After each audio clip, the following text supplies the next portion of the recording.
নমস্কার বন্ধুরা, রিনা কিচেনে তোমাদের সবাইকে স্বাগত জানাই। আজকে আমি তোমাদের কাছে নতুন একটা রান্নার ভিডিও তুলে ধরব। তোমরা পুরো ভিডিওটা দেখতে থাকো।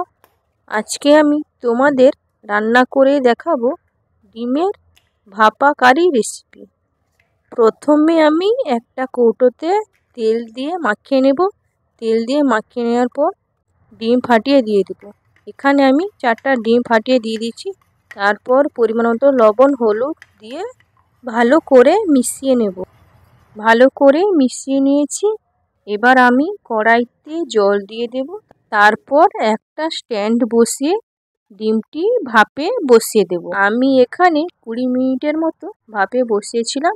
হয়ে গেছে, এবার নামিয়ে নেব। এবার আমি ডিমগুলোকে পনিরের মতো ছোট ছোট টুকরো করে কেটে নেব। ভালো করে ছোট ছোট টুকরো করে কেটে নিয়েছি। এবার আমি কড়াইতে তেল দিয়ে ডিমগুলো ভালো করে ভেজে নেব।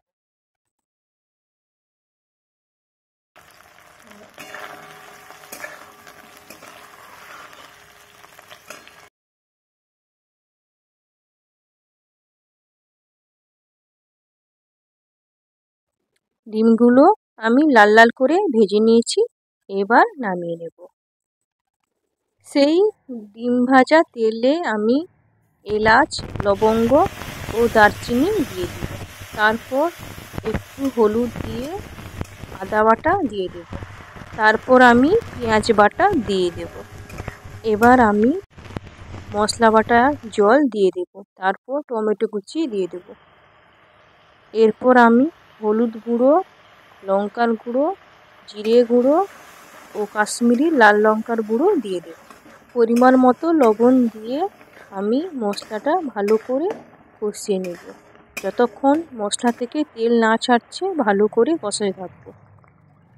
মশলা ভালো করে কষানো হয়ে গেছে, তেল ছেড়ে দিয়েছে। এবার আমি জল দিয়ে দেব। ঝোল ফুটে উঠেছে। এবার আমি ভেজে রাখা ডিমগুলো দিয়ে দেব।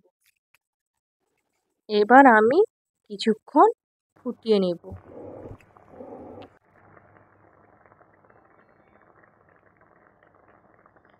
এবার আমি একটু লবণ দিয়ে দেব। লবণ দিয়ে কিছুক্ষণ ফুটিয়ে তারপর নামিয়ে নেব। আমাদের ডিম ভাপা কারি হয়ে গেছে। এবার আমি নামিয়ে নেব। দেখো বন্ধুরা, কত সুন্দর হয়েছে ডিমের ভাপা কারি। তোমরাও এইভাবে বাড়িতে বানিয়ে দেখবে। আমার এই রেসিপিটি যদি তোমাদের ভালো লাগে তাহলে চ্যানেলটা সাবস্ক্রাইব করে পাশে থেকো।